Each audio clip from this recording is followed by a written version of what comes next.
नमस्कार दोस्तों, आज हम एनसीईआरटी क्लास 11 की हिस्ट्री का चैप्टर 4 पढ़ रहे हैं। इसका कुछ पार्ट पढ़ चुके थे और इसका बचा हुआ चैप्टर कंप्लीट करने के साथ इसको मतलब 3 पार्ट में पढ़ेंगे क्योंकि लेंथी चैप्टर है। तो पार्ट वाइज पढ़ेंगे तो आपको पढ़ने में आसानी रहेगी, समझ में भी आएगा। तो हम यहाँ तक कर चुके थे। नेक्स्ट पढ़ते हैं। मध्यकालीन युग शब्द 5वीं और 15वीं सदी के मध्य के यूरोपीय इतिहास को इंगित करता है।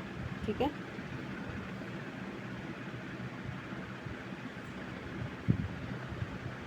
सामंतवाद का परिचय। इतिहासकारों द्वारा सामंतवाद फ्यूडलिज्म शब्द का प्रयोग मध्यकालीन यूरोप के आर्थिक विधिक राजनीतिक सामाजिक संबंधों को वर्णन करने के लिए किया जाता रहा है। यह जर्मन शब्द ये मानचित्र पश्चिमी यूरोप का, ये देखो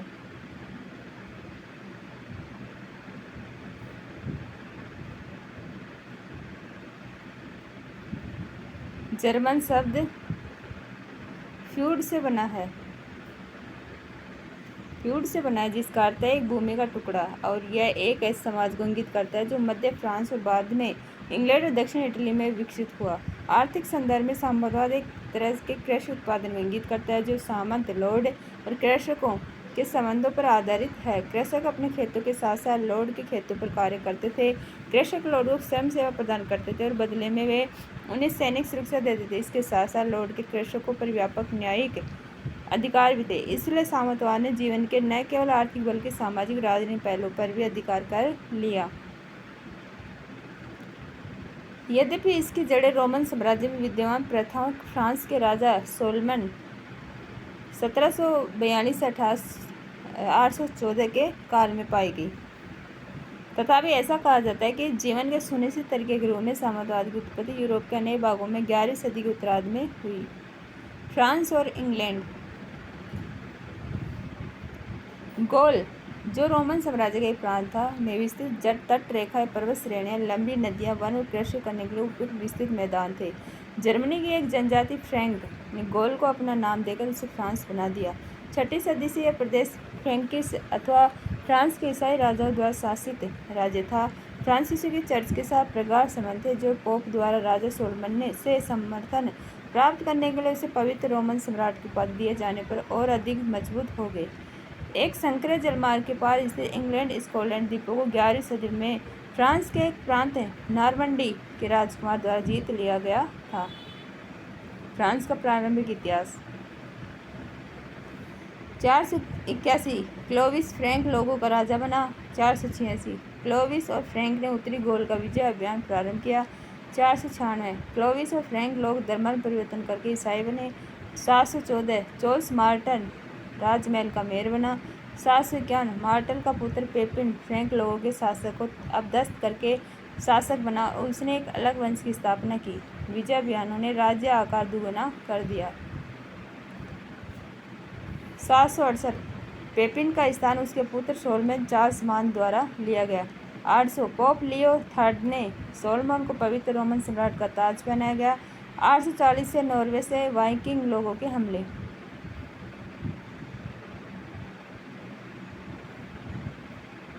तीन वर्ग। फ्रांसीसी पादरी सावधान विश्वास रखते थे कि प्रत्येक व्यक्ति कार्य के आधार पर 3 वर्गों में से किसी एक का सदस्य होता है। एक बिशप ने कहा, यहाँ वर्ग क्रम में कुछ प्रार्थना करते हैं, दूसरे लड़ते हैं और शेष अन्य कार्य करते हैं। इस तरह समाज मुख्य रूप से 3 वर्ग पादरी, अभिजात, कृषक वर्ग से बना था। 12वीं सदी में बिंगेन के आबेस हिल्डेगार्ड ने लिखा, कौन चरवाहा अपने समस्त पशु गायों, गधों, भेड़ों, बकरियों को कोई अंतर नहीं किए बिना एक अस्तबल में रखने की सोचेगा। इसलिए मनुष्य ने भी अंतर स्थापित करना आवश्यक है, जिससे वे एक दूसरे को तबाह न करें। ईश्वर अपने रेवड़ में अंतर रखता है, चाहे वह स्वर्ग पर अथवा पृथ्वी पर। उसके द्वारा सबको प्यार मिलता है, परंतु उनमें कोई समानता नहीं है। ओबे शब्द सीरिया के अब्बा से लिया गया है, जिसका अर्थ पिता है। एबी एबट या एबेस से संचालित था। दूसरा वर्ग अभिजात वर्ग।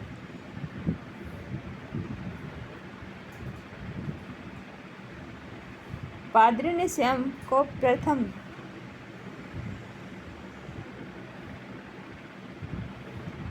वर्ग में तथा अभिजात वर्ग को दूसरे वर्ग में रखा। परंतु वास्तव में सामाजिक प्रक्रिया में अभिजात वर्ग की महत्वपूर्ण भूमिका थी। ऐसा भूमिवर्ग उनके नियंत्रण के कारण था। यह वेस्लेज नामक एक प्रथा के विकास के कारण हुआ। फ्रांस के शासकों और लोगों से जुड़ाव एक प्रथा के कारण था जिसे वेस्लेज कहते थे, और यह प्रथा जर्मन मूल के लोगों, जिनमें से फ्रैंक लोग भी एक थे, में समान रूप से विद्यमान थी। बड़े भूस्वामी अभिजात वर्ग राजा के अधीन होते थे, जबकि कृषक भूस्वामी के अधीन होते थे। अभिजात वर्ग राजा को अपना स्वामी, शाब्दिक अर्थ अंग्रेजी का सीनियर मान लेता था, और वे आपस में मदद होते थे। सेन्योर लॉर्ड, लॉर्ड एक ऐसे शब्द से निकला है जिसका अर्थ है रोटी देने वाला, दास की रक्षा करता था, बदले में वह उसके प्रति निष्ठावान रहता था। इन संबंधों में व्यापक रीति रिवाजों और शपथों का विनिमय शामिल था, जो कि चर्च में बाइबल की शपथ लेकर की जाती थी। इस समारोह में दास वेजुअल को उस भूमि के प्रतीक के रूप में, जो कि उसके मालिक द्वारा एक लिखित अधिकार पत्र या एक छड़ी, स्टाफ या केवल एक मिट्टी का डला दिया जाता था। अभिजात वर्ग की एक विशेष हैसियत थी, उनका अपनी संपदा पर स्थायी तौर पर पूर्ण नियंत्रण था। वह अपनी सैन्य क्षमता बढ़ा सकते थे, जो सामंती सेना फेडरल लीव्स कहलाती थी। वे अपने स्वयं का न्यायालय लगा सकते थे, यहाँ तक कि अपनी मुद्रा भी प्रचलित कर सकते थे।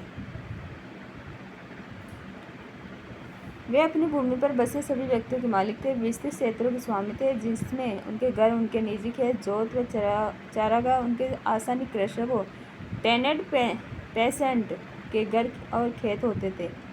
उनका घर मैनर कहलाता था। उनकी व्यक्तिगत भूमि कृषकों द्वारा जोती जाती थी, जिनको आवश्यकता पड़ने पर युद्ध के समय पैदल सैनिकों के रूप में कार्य करना पड़ता था, और साथ ही साथ अपने खेतों पर भी काम करना पड़ता था।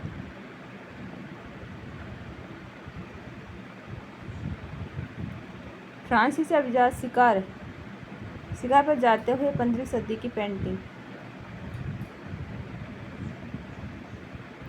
मैनर की जागीर। लॉर्ड का अपना मैनर भवन होता था, वह गांव पर नियंत्रण रखता था। कुछ लॉर्ड अनेक गांवों के मालिक थे। किसी छोटे मैनर की जागीर में दर्जन भर और बड़ी जागीर में 50 से 60 परिवार हो सकते थे।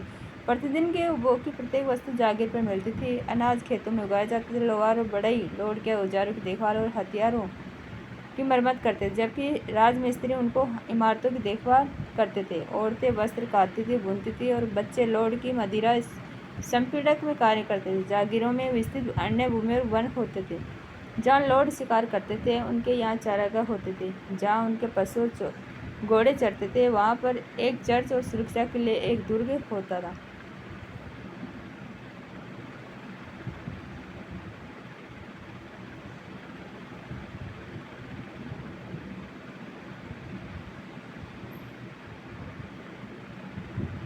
तेरहवीं सदी से कुछ दुर्गों को बड़ा बनाया जाने लगा, जिससे वे नाइट के परिवार का निवास स्थान बना सके। वास्तव में इंग्लैंड में नॉर्मन विजय से पहले दुर्गों की कोई जानकारी नहीं थी, और इनका विकास सामंत प्रथा के तहत राजनीतिक, प्रशासन और सैनिक शक्ति के केंद्रों के रूप में हुआ था।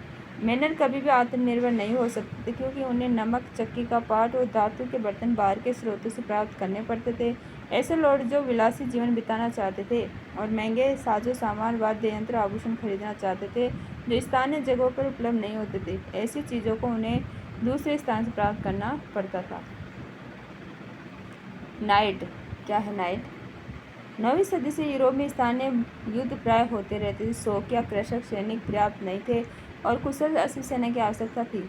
इसने एक नए वर्ग को बढ़ावा दिया, जो नाइट्स कहलाते थे। वे लॉर्ड से उसी प्रकार सम्मत थे जिस प्रकार लॉर्ड राजा से सम्मत था। लॉर्ड ने नाइट को भूमि का एक भाग, जिसे फीफ कहा गया, भाग दिया और उसकी रक्षा करने का वचन दिया। फीफ को उत्तराधिकार में पाया जा सकता था। यह 1000-2000 एकड़ या उससे अधिक में फैली हुई हो सकती, जिसे नाइट और उसके परिवार के लिए एक पंचक्की और मदिरा संपीड़क के अतिरिक्त उसके व उसके परिवार के लिए घर, चर्च और उस पर निर्भर व्यक्तियों के रहने की व्यवस्था शामिल थी। सामंती मैनर फेडरल मैनर की तरह फीफ की भूमि को कृषक जोतते थे। बदले में नाइट अपने लॉर्ड को एक निश्चित रकम देता था और युद्ध में उसकी तरफ से लड़ने का वचन देता था। अपनी सैन्य योग्यताओं बनाए रखने के लिए नाइट प्रतिदिन अपना समय बाढ़ बनाने, घेराबंदी करने और पुतलों से रणकौशल में अपने बचाव का अभ्यास करने में निकालते थे। नाइट अपनी सेवाएं अन्य लॉर्डों को भी दे सकता था, पर उसकी सर्वथा निष्ठा अपने लॉर्ड के लिए ही होती थी। 12वीं सदी से गायक फ्रांस के मेनरोन में वीर राजाओं नाइट्स की वीरता की कहानियाँ गीतों के रूप में सुनाते घूमते रहते थे, जो अंशतः ऐतिहासिक अंशतः काल्पनिक होती थी। उस काल में जब बहुत अधिक संख्या में पढ़े लिखे लोग नहीं थे और पांडुलिपियाँ भी अधिक नहीं थी, ये घुमक्कड़ चारण बहुत प्रसिद्ध थे। अनेक मैनर भवनों के मुख्य कक्ष के ऊपर एक संकरा छज्जा होता था,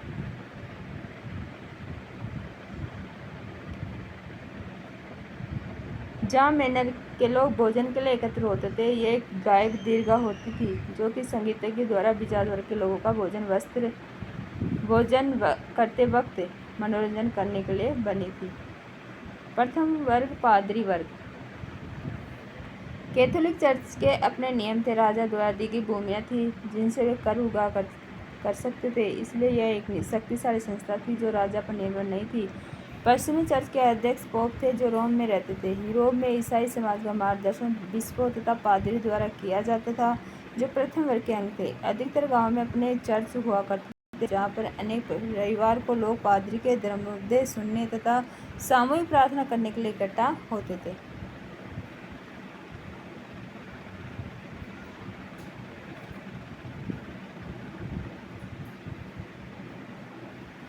प्रत्येक व्यक्ति पादरी नहीं हो सकता था, जैसे कृषिदास पर प्रतिबंध था। शारीरिक रूप से बाधित व्यक्तियों पर और स्त्रियों पर प्रतिबंध था। जो पुरुष पादरी बनते थे शादी नहीं कर सकते थे। धर्म के क्षेत्र में बिशप अभिजात माने जाते थे। बिशपों के पास भी लॉर्ड की तरह विस्तृत जागीरें थी। वे शानदार महलों में रहते थे। चर्च को एक वर्ष के अंतराल में कृषक से उसकी उपज का 10वां भाग लेने का अधिकार था, जिसे टीथ कहते थे। अमीरों द्वारा अपने कल्याण मरणोपरांत अपने रिश्तेदारों के कल्याण हेतु दिया जाने वाला दान भी आय का एक स्रोत था।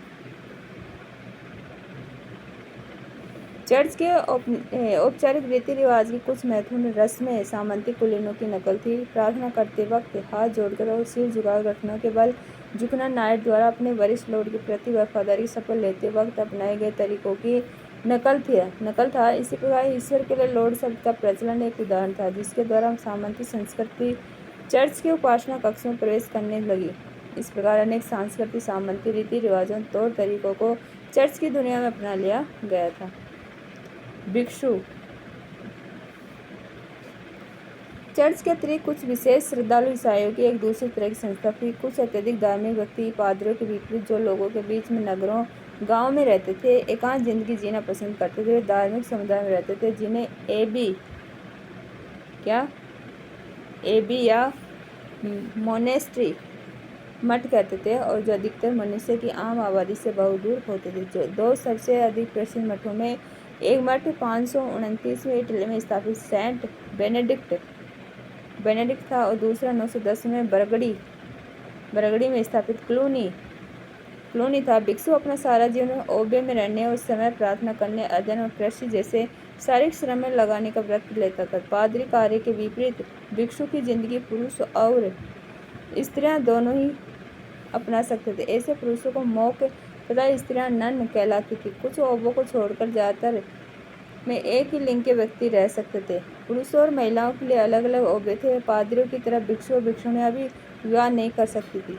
10 या 20 पुरुष स्त्रियों के छोटे समुदाय से बढ़कर मठ अब सैकड़ों की संख्या के समुदाय बन गए, जिसमें बड़ी इमारतें, भू जागीरों के साथ साथ स्कूल या कॉलेज और अस्पताल संबद्ध थे। इन समुदायों ने कला के विकास में योगदान दिया। ओबेस हिल्डेगार्ड एक प्रतिभाशाली संगीतज्ञ था, जो पृष्ठ 135 पर देखेंगे, जिसने चर्च की प्रार्थना में सामुदायिक गायन की प्रथा के विकास में महत्वपूर्ण योगदान दिया। 13वीं सदी से भिक्षुओं के कुछ समूह, जिन्हें फायर कहते थे, उन्होंने मठों में न रहने का निर्णय लिया। वे एक स्थान से दूसरे स्थान पर घूम कर लोगों को उपदेश देते और दान से अपनी जीविका चलाते थे।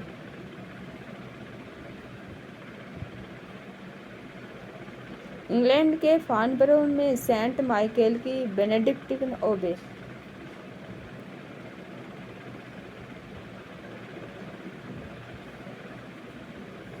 बेनेडिक्टिन मठों में भिक्षुओं के लिए हस्तलिखित पुस्तक होती थी, जिसमें नियमों के 73 अध्याय थे। इसका पालन भिक्षु द्वारा कई सदियों तक किया जाता रहा। इस पुस्तक के कुछ नियम इस प्रकार है। अध्याय 6, भिक्षुओं को बोलने की आज्ञा कभी कभी दी जानी चाहिए। अध्याय 7, विनम्रता का अर्थ है आज्ञा पालन। अध्याय 33, किसी भी भिक्षु को निजी संपत्ति नहीं रखनी चाहिए। अध्याय 47 आलस्य आत्मा का शत्रु है, इसलिए भिक्षु और भिक्षुणियों को निश्चित समय में शारीरिक श्रम और निश्चित घंटों में पवित्र पाठ करना चाहिए। 48 अध्याय मठ इस प्रकार बनाने चाहिए कि आवश्यकता की समस्त वस्तुएं, जल, चक्की, उद्यान, कार्यशाला सभी उसकी सीमा के अंदर हो। पांडुलिपि पर कार्य करते हुए बेनेडिक्ट भिक्षु का काष्ठ चित्र।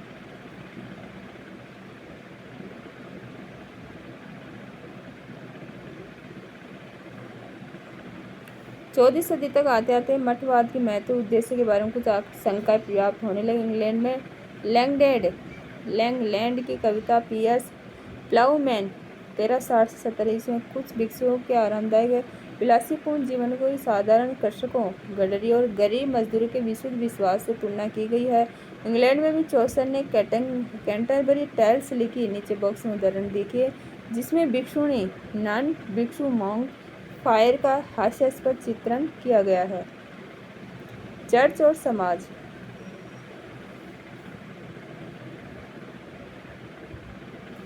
यद्यपि यूरोपवासी ईसाई बन गए थे, पर उन्होंने अभी भी कुछ हद तक चमत्कार रीति रिवाजों से जुड़े अपने पुराने विश्वासों को नहीं छोड़ा। चौथी सदी से ही क्रिसमस और ईस्टर कैलेंडर की महत्वपूर्ण तिथियां बन गए थे। 25 दिसंबर को मनाए जाने वाले ईसा मसीह के जन्मदिन ने एक पुराने पूर्व रोमन त्योहार का स्थान ले लिया। इस तिथि गणना सौर पंचांग सोलर कैलेंडर के आधार पर की गई थी। ईस्टर ईसा के शूलारोपण और उनके पुनर्जीवित होने का प्रतीक था, परंतु उनकी तिथि निश्चित नहीं थी क्योंकि उसने चंद्र पंचांग सोलर कैलेंडर पर आधारित एक प्राचीन त्योहार का स्थान लिया था जो लंबी सदी के पश्चात बसंत के आगमन का स्वागत करने के लिए मनाया जाता था। परंपरागत रूप में उस दिन प्रत्येक गांव के व्यक्ति अपने गांव की भूमि का दौरा करते थे। ईसाई धर्म के आने पर उन्होंने इसे जारी रखा, पर अब वे उसे ग्राम के स्थान पर पेरिस एक पादरिक देखरेख में आने वाला क्षेत्र कहने लगे। काम से दबे कृषक इन पवित्र दिनों, छुट्टियों, हॉलिडे का स्वागत इसलिए करते थे क्योंकि इन दिनों उन्हें कोई काम नहीं करना पड़ता। वैसे तो यह दिन प्रार्थना करने के लिए था, परंतु लोग सामान्यतः इसका अधिकतर समय मौज मस्ती करने, दावतों में बिताते थे। तीर्थ यात्रा ईसाइयों के जीवन का एक महत्वपूर्ण हिस्सा थी और बहुत से लोग ईसाइयों की समाधियों या बड़े गिरजाघरों की लंबी यात्राओं पर जाते थे।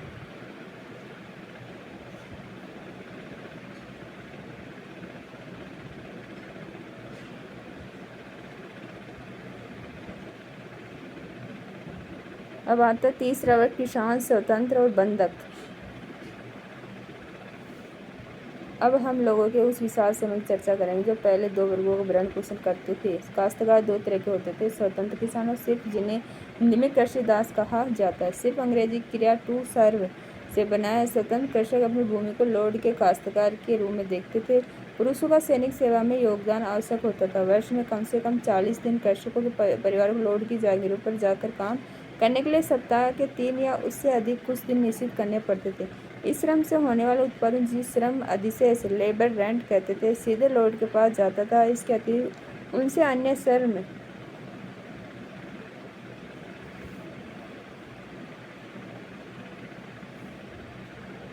श्रम कार्य जैसे गड्ढे खोदना, जलाने के लिए लकड़ियाँ इकट्ठी करना, बाड़ बनाना और सड़कें, इमारतों की मरम्मत करने की भी उम्मीद की जाती थी और उनके लिए उन्हें कोई मजदूरी नहीं मिलती थी। खेतों में मदद करने के अतिरिक्त स्त्रियों और बच्चों को अन्य कार्य भी करने पड़ते थे। वे सूत कातने, कपड़ा बुनने, मोमबत्ती बनाने, लॉर्ड के उपयोग हेतु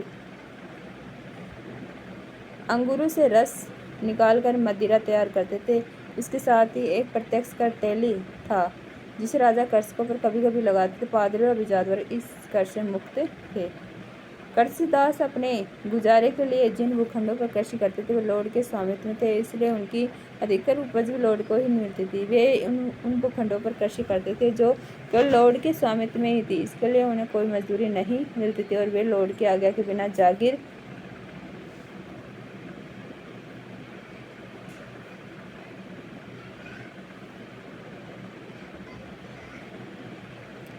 नहीं छोड़ सकते। लॉर्ड कई तरह के एकाधिकार का दावा करते थे, हालांकि इससे कृषक दासों को हानि हो सकती थी। सिर्फ केवल उनकी मदिरा संपीड़न में ही आसवन मदिरा और बियर तैयार कर सकते थे। लॉर्ड यह तय कर सकता था कि कृषदास को किसके साथ विवाह करना चाहिए, या फिर कृषिदास की पसंद को ही अपना आशीर्वाद दे सकता था, परंतु इसके लिए वह शुल्क लेता था। एक अंग्रेज कृषक, 16वीं सदी का रेखा चित्र।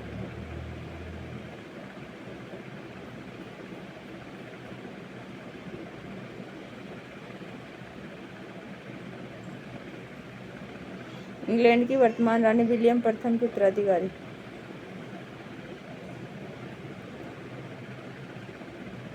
इंग्लैंड। सामंतवाद का विकास इंग्लैंड में 11वीं सदी से हुआ। 6वीं सदी के मध्य यूरोप में एंजिल और सैक्सन इंग्लैंड में आकर बस गए। इंग्लैंड देश का नाम एंजिल लैंड का रूपांतरण है। 11वीं सदी में नॉर्मैंडी के ड्यूक विलियम ने एक सेना के साथ इंग्लिश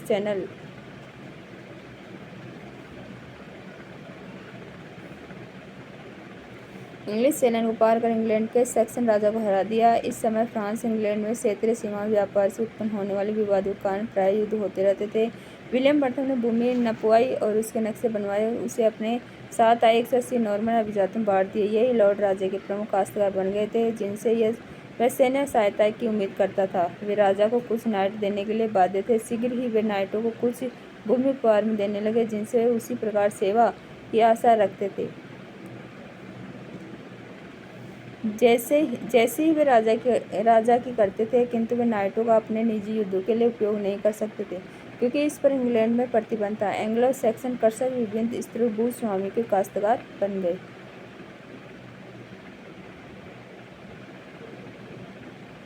13वीं सदी के इंग्लैंड का हेवर दुर्ग।